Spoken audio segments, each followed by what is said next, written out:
প্রিয় ছাত্রছাত্রীরা, West Bengal study চ্যানেলে তোমাদের সবাইকে স্বাগত জানাই। আজকে আমি তোমাদের সামনে ক্লাস 6-এর ভূগোলের ভারতের ভূপ্রকৃতি নিয়ে আলোচনা করব। এর আগের ভিডিওতে আমাদের দেশ ভারত পার্ট 1 এই চ্যাপ্টারটি নিয়ে আলোচনা করেছিলাম। তো দেখো, ভারতের ভূপ্রকৃতি এক এক জায়গায় এক এক রকমের। তো ভূপ্রাকৃতিক বৈচিত্র্য অনুসারে ভারতকে 5টি ভাগে ভাগ করা হয়েছে। 1. উত্তরে পার্বত্য অঞ্চল। 2. উত্তরে নদী গঠিত সমভূমি অঞ্চল। 3. উপদ্বীপীয় মালভূমি অঞ্চল।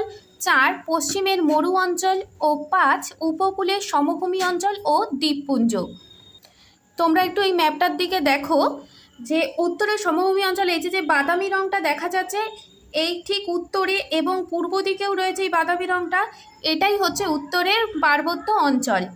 এরপরে রয়েছে সবুজ রঙের যে বর্ডারটা, এই জায়গাটুকু হচ্ছে উত্তরের সমভূমি অঞ্চল, অর্থাৎ নদী দ্বারা গঠিত সমভূমি অঞ্চল। এবং এই যে হলুদ রঙটা দেখা যাচ্ছে মাঝ বরাবর ভারতের, তো এটাই হচ্ছে ভারতের মালভূমি অঞ্চল। এরপর এই যে কমলা রঙের বর্ডারটা দেখা যাচ্ছে, এটা রাজস্থান, এটি হচ্ছে মরু অঞ্চল। আমাদের ভারতের পশ্চিমে রয়েছে আরব সাগর, আর পূর্বে রয়েছে বঙ্গোপসাগর, আর দক্ষিণে রয়েছে ভারত মহাসাগর। তো 3 দিকে দেখো জলরাশি, তার মাঝে যে উপকূলবর্তী অঞ্চলগুলো রয়েছে সেটাকেই বলা হচ্ছে উপকূলের সমভূমি অঞ্চল। আর এই যে রয়েছে দ্বীপপুঞ্জ, যে আন্দামান নিকোবর দ্বীপপুঞ্জ। এই চারটা তোমরা খুব ভালো মতন পড়বে। দেখো, পর্বত শৃঙ্গ, পর্বতের চূড়া অর্থাৎ পর্বতের মাথা বা চূড়াকে বলা হয় কি পর্বত শৃঙ্গ। যেমন কারাকোরাম পর্বতের সর্বোচ্চ শৃঙ্গ গডউইন অস্টিন বা কেটু। এরপরে আছে পর্বত শ্রেণী, অনেকগুলো পর্বতের সারিবদ্ধভাবে অবস্থান, যেমন হিমালয় ও কারাকোরাম পর্বতশ্রেণী। পর্বত গ্রন্থি, যে উঁচু জায়গা থেকে একাধিক পর্বতশ্রেণী বিভিন্ন দিকে বিস্তৃত হয়, যেমন পামির গ্রন্থি থেকে কারাকোরাম ও হিমালয়ের মতন কয়েকটা পর্বতশ্রেণী নানা দিকে বিস্তৃত হয়েছে। অর্থাৎ কোনো একটা উঁচু জায়গা থেকে বিভিন্ন দিকে একের বেশি পর্বতশ্রেণী বিস্তৃত হওয়াকে বলা হয় কি পর্বত গ্রন্থি। যেমন পামির গ্রন্থি থেকে সৃষ্টি হয়েছে কারাকোরাম ও হিমালয়ের মতন পর্বতশ্রেণী। উপত্যকা, দুটো পর্বতের মাঝে নিচু অংশকে বলা হয় উপত্যকা। গিরিপথ, দুটো পর্বতের মাঝের সংকীর্ণ প্রাকৃতিক পথ, অর্থাৎ প্রাকৃতিকভাবে সৃষ্টি হওয়া দুটো পর্বতের মাঝে যে সরু রাস্তা দেখা যায় এটাকেই বলা হয় কি গিরিপথ। হিমবাহ, চলমান বরফের স্তূপ যা অভিকর্ষের টানে ভূমির ঢালবে, অর্থাৎ পৃথিবীর অভিকর্ষের টান এবং ভূমির ঢাল যেদিকে থাকে সেই দিকে বরফের স্তূপটা অগ্রসর হতে থাকে, একেই বলা হয় হিমবাহ। দেখো, উত্তরের পার্বত্য অঞ্চল, ভারতের একেবারে উত্তরে রয়েছে পার্বত্য অঞ্চল। এই অঞ্চলটি ভারতের একেবারে উত্তর পশ্চিম অর্থাৎ জম্মু কাশ্মীর থেকে শুরু করে অরুণাচল প্রদেশ পর্যন্ত অবস্থান করেছে। হিমালয় ও কারাকোরাম পর্বতশ্রেণী হলো এখানকার প্রধান পর্বতশ্রেণী। কারাকোরাম পর্বতের সর্বোচ্চ শৃঙ্গের নাম হচ্ছে গডউইন অস্টিন বা কেটু, যেটি ভারতের সর্বোচ্চ শৃঙ্গ, যার উচ্চতা 8611 মিটার, যা পৃথিবীর দ্বিতীয় উচ্চতম পর্বতশৃঙ্গ। তাহলে পৃথিবীর সর্বোচ্চ পর্বতশৃঙ্গের নাম কি? পৃথিবীর সর্বোচ্চ পর্বতশৃঙ্গের নাম হলো মাউন্ট এভারেস্ট, যেটি নেপালে অবস্থিত। এর উচ্চতা 8848.86 মিটার। এই উত্তরের পার্বত্য অঞ্চলে অনেক হিমবাহ লক্ষ্য করা যায়, যেমন সিয়াচেন জেমু হিমবাহ। ভারতের দীর্ঘতম হিমবাহ হলো সিয়াচেন হিমবাহ, যেটি কিনা ভারতের সর্বোত্তরের বিন্দু। আর এই সকল হিমবাহ থেকেই সৃষ্টি হয়েছে গঙ্গা, সিন্ধু, ব্রহ্মপুত্রের মতন নদী। এছাড়াও উত্তরের পার্বত্য অঞ্চলে কতগুলো গিরিপথ রয়েছে, যেমন বানিহাল, জজিলা, নাথুলা ইত্যাদি। এই উত্তরের পার্বত্য অঞ্চলের সবথেকে উল্লেখযোগ্য পর্বতশ্রেণী হল হিমালয় পর্বতশ্রেণী। এই হিমালয় কথার অর্থ হলো বরফের গৃহ। হিম হিম মানে হচ্ছে বরফ, আর আলয় আলয় কথার অর্থ হলো গৃহ। তাহলে হিমালয় কথার অর্থ হলো বরফের গৃহ। হিমালয়ের উত্তর থেকে দক্ষিণে 4টি পর্বতশ্রেণীকে সমান্তরালভাবে অবস্থান করতে দেখা যায়। তো এই উচ্চতার বৈচিত্র্য অনুসারে হিমালয় পর্বতমালাকে 4টি ভাগে ভাগ করা হয়েছে। 1. তেথিস হিমালয় বা ট্রান্স হিমালয়। 2. হিমাদ্রি হিমালয়। তিন, হিমাচল হিমালয়। চার, শিবালিক হিমালয়। আমাদের টেথিস হিমালয় বা ট্রান্স হিমালয় সম্পর্কে সেরকম কোনো ধারণা দেওয়া হয় না, কারণ এটি ভারতের একেবারে জম্মু কাশ্মীরের দিকে একটু অবস্থান করে তারপরেই চলে গেছে চীন এবং তিব্বতে। তো চীন এবং তিব্বতেই সব থেকে বেশি বিস্তার লাভ করেছে। এই কারণে আমাদের মূল পড়ার বিষয় হলো এই হিমাদ্রি হিমালয়, হিমাচল হিমালয় এবং শিবালিক হিমালয়। এই শিবালিক হিমালয় ভারতবর্ষের বেশিরভাগ স্থান অধিকার করে আছে। দেখো, হিমাদ্রি হিমালয় এই অংশের উচ্চতা সবচেয়ে বেশি। এই পর্বতশৃঙ্গগুলোতে সারা বছরই বরফ জমে থাকে। এই অংশের সবথেকে উঁচু পর্বতশৃঙ্গ হলো মাউন্ট এভারেস্ট, যেটি কিনা নেপালে অবস্থিত। ভারত এবং নেপাল সীমান্তে অবস্থিত কাঞ্চনজঙ্ঘা, যার উচ্চতা ৮,৫৯৮ মিটার। এটি পৃথিবীর তৃতীয় উচ্চতম পর্বতশৃঙ্গ এবং ভারতের দ্বিতীয় উচ্চতম পর্বতশৃঙ্গ। এছাড়াও মাকালু, কামের, ধবলগিরি, অন্নপূর্ণা এই শৃঙ্গগুলি হিমালয়ের অংশে বিস্তৃত রয়েছে। এই যে ম্যাপটা দেখো, এই যে কারাকোরাম পর্বতশ্রেণী, এই কারাকোরাম পর্বতশ্রেণীর সর্বোচ্চ শৃঙ্গ ঠিক এখানটাতে অবস্থিত, গডউইন অস্টিন বা K2। আর এই যে হিমাদ্রি হিমালয় ঠিক এই নাঙ্গা পর্বত থেকে শুরু করে অরুণাচল প্রদেশের নামচা বারোয়া পর্যন্ত বিস্তার লাভ করেছে। এর মধ্যেই অবস্থিত মাউন্ট এভারেস্ট। দেখো, এই যে নেপাল সীমান্তে অবস্থিত মাউন্ট এভারেস্ট, আর ভারতে সিকিম সীমান্তে অবস্থিত হলো কাঞ্চনজঙ্ঘা। এরপরেই রয়েছে হিমাচল হিমালয়। দেখো, ঠিক এর নিচ বরাবর বিস্তার লাভ করেছে, এখানে গিয়ে প্রায় একসঙ্গে মিশেই গেছে।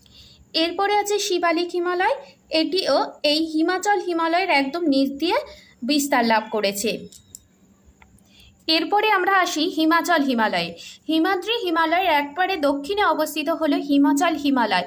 জম্মু কাশ্মীর রাজ্যের পীরপাঞ্জাল আর হিমাচল প্রদেশের ধৌলাধর পর্বতশ্রেণী এই অংশে লক্ষ্য করা যায়। হিমাদ্রি হিমালয় ও পীরপাঞ্জালের মধ্যে রয়েছে কাশ্মীর উপত্যকা। কাশ্মীর উপত্যকার অপরূপ প্রাকৃতিক সৌন্দর্যের জন্য একে ভূস্বর্গ বলা হয়ে থাকে। দার্জিলিং, মুসৌরি, মানালি, নৈনিতাল, সিমলা এরকম মনোরম প্রাকৃতিক সৌন্দর্যের স্থান এই হিমাচল হিমালয়ের মধ্যেই অবস্থিত, যেখানে কিনা প্রতি বছর বহু পর্যটক বেড়াতে আসেন।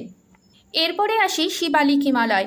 হিমাচল হিমালয়ের একেবারে দক্ষিণে অবস্থিত শিবালিক হিমালয়। শিবালিক ও হিমাচল হিমালয়ের মাঝে সংকীর্ণ উপত্যকাকে বলা হয় কি দুন। সংকীর্ণ কথার অর্থ হলো সরু, যেমন দেরাদুন, কোটাদুন। দেরাদুন হলো উত্তরাখণ্ডের রাজধানী। এই শিবালিক হিমালয়ের পাদদেশের ঘন অরণ্যাবৃত মানে জঙ্গলে ঘেরা অঞ্চলকে বলা হয় তরাই অঞ্চল। ভারতের পূর্ব সীমানা বরাবর রয়েছে পাটকই, বুম ও নাগা পর্বত। মেঘালয় রাজ্যে রয়েছে গারো, খাসি ও জয়ন্তিয়া পাহাড়। এই যে দেখো, এই যে নাগা পর্বত, এই যে রয়েছে পাটকই, বুম। এছাড়াও এই যে মেঘালয় রাজ্যে অবস্থিত গারো, খাসি, জয়ন্তিয়া পর্বত, তিনটি পাহাড়। হিমালয় পার্বত্য অঞ্চল অসমতল হওয়ায় যাতায়াত ব্যবস্থা ভালো নয়। এছাড়া প্রচণ্ড ঠান্ডার জন্য বেঁচে থাকা খুবই কষ্টকর। পাথুরে মাটির জন্য চাষবাস ভালো হয় না, ফলে এখানে মানুষের বসবাস তুলনামূলকভাবে কম। অর্থাৎ সমভূমি অঞ্চলে যে পরিমাণে লোক বসবাস করে তার থেকে অনেক কম পরিমাণে লোক এই পার্বত্য অঞ্চলে বসবাস করে। তবে সম্প্রতি পার্বত্য অঞ্চলে জনবসতি বাড়ছে কেন বলতে পারো? এটি একটি প্রশ্ন। এই প্রশ্নের উত্তরটা আমি তোমাদেরকে দেখিয়ে দিচ্ছি, তোমরা লিখে নাও। দেখো, সম্প্রতি পার্বত্য অঞ্চলে জনবসতি বাড়ছে কেন? উত্তর: পার্বত্য অঞ্চলে জনবসতি বৃদ্ধি পাওয়ার কারণগুলি হলো, এক, তোমরা কালো কালি দিয়ে হেডিং করবে, তারপরে লেখা শুরু করবে নীল কালি দিয়ে। পর্যটন। বর্তমানে পার্বত্য অঞ্চলে পর্যটন বেড়েছে, ফলে হোটেল নির্মাণ, পরিবহন ইত্যাদি কারণে জনসংখ্যা বাড়ছে। এরপরে আছে 2, পরিবহন। বিগত দিনের তুলনায় দুর্গম পার্বত্য অঞ্চলে সড়কপথের উন্নতি হয়েছে। পার্বত্য অঞ্চলে রেল পরিবহন ও পরিষেবা বেড়েছে, তাই মানুষ বেশি বসবাস করছে। 3, জীবনযাপনের উন্নতি। শীতের হাত থেকে রক্ষা পেতে উন্নত পোশাক, আধুনিক বাড়িঘর নির্মাণ, পাহাড়ের ঢালে কৃষিকাজ ইত্যাদি বৃদ্ধির জন্য মানুষের বেঁচে থাকা সহজ হয়েছে। 4, শিল্পোন্নতি। পার্বত্য অংশে বড় বা ভারী শিল্প না গড়ে উঠলেও হস্তশিল্প, পশম শিল্প, ফল প্রক্রিয়াকরণ শিল্প ও অন্যান্য শিল্পের উন্নতির জন্য পার্বত্য অঞ্চলে জনবসতি বাড়ছে। এরপরের আরেকটি প্রশ্ন, পার্বত্য অঞ্চলে অন্যান্য অঞ্চলের তুলনায় মানুষের বসবাস কম কেন? লিখে নাও উত্তরটা। হিমালয়ের পার্বত্য অঞ্চলে অন্যান্য অঞ্চলের তুলনায় মানুষের বসবাস কম হওয়ার কারণ: 1. উঁচু নিচু পর্বতময় ভূপ্রকৃতি।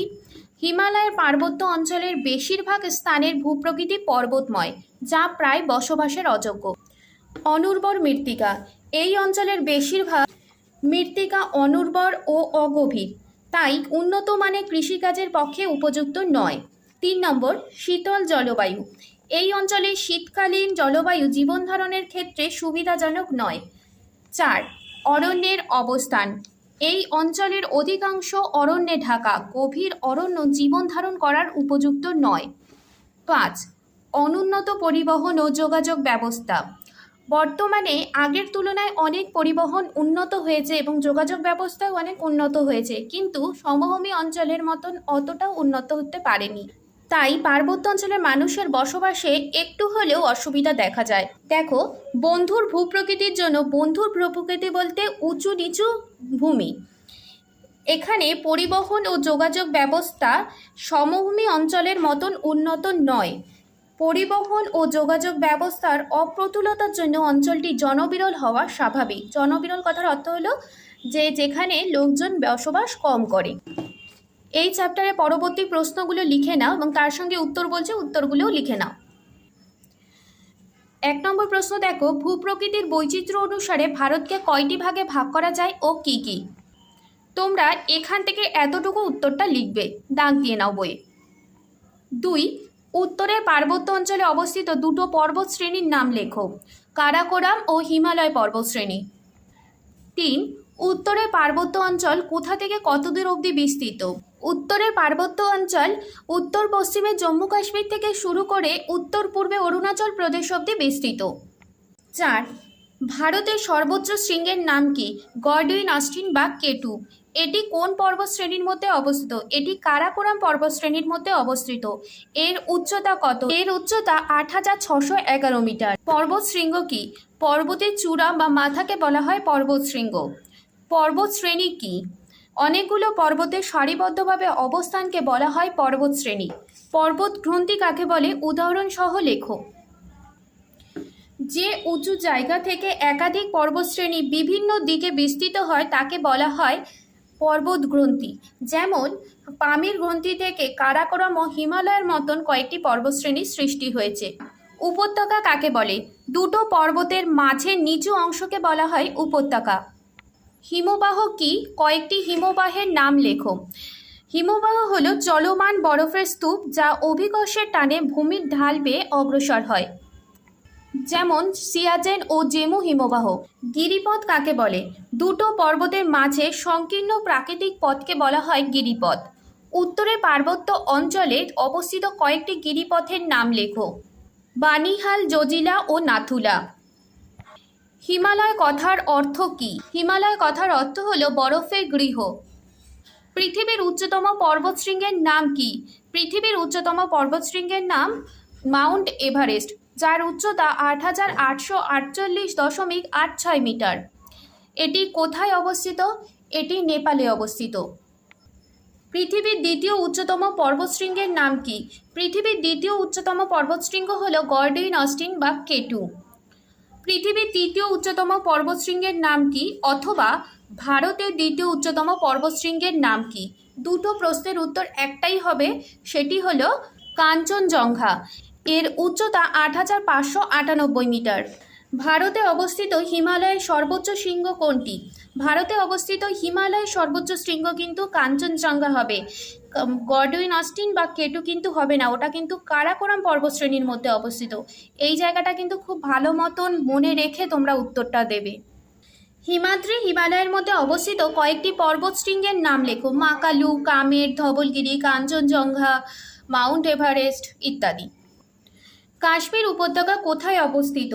হিমাদ্রি হিমালয় ও পীর পাঞ্জালের মাঝে অবস্থান করেছে কাশ্মীর উপত্যকা। এটিকে কিন্তু ভূস্বর্গ বলা হয়। হিমাচল হিমালয়ের মধ্যে অবস্থিত কয়েকটি পর্যটক স্থানের নাম লেখো। মুসৌরি, নৈনিতাল, মানালি ইত্যাদি। দুন কাকে বলে? শিবালিক ও হিমাচল হিমালয়ের মাঝে সংকীর্ণ উপত্যকাকে বলা হয় দুন, যেমন দেরাদুন, কোটাদুন ইত্যাদি। তরাই কাকে বলে? শিবালিক হিমালয়ের পাদদেশের ঘন অরণ্যাবৃত অঞ্চলকে বলা হয় তরাই অঞ্চল। পূর্ব ভারতের কয়েকটি পর্বতের নাম লেখো, অথবা মেঘালয় রাজ্যের কয়েকটি পর্বতের নাম লেখো। মেঘালয় রাজ্যের কয়েকটি পর্বত হলো গারো, খাসি, জয়ন্তিয়া। আর পূর্ব ভারতের কয়েকটি পর্বতের নাম বললে তখন গারো, খাসি, জয়ন্তিয়ার সঙ্গে পাটকই, বুক, নাগা ইত্যাদিও বলা যাবে। তো আজকের ভিডিওটা আমি এখানেই শেষ করছি। এর পরবর্তী ভিডিওতে আমি তোমাদের সামনে ভারতের নদ নদী সম্পর্কে আলোচনা করব। আমার ভিডিওটা যদি তোমাদের ভালো লেগে থাকে তাহলে অবশ্যই আমার চ্যানেলটিকে সাবস্ক্রাইব করে রাখো, যাতে পরবর্তী ভিডিও খুব সহজেই তোমরা পেয়ে যাও। আর লাইক, কমেন্ট এবং শেয়ার করো।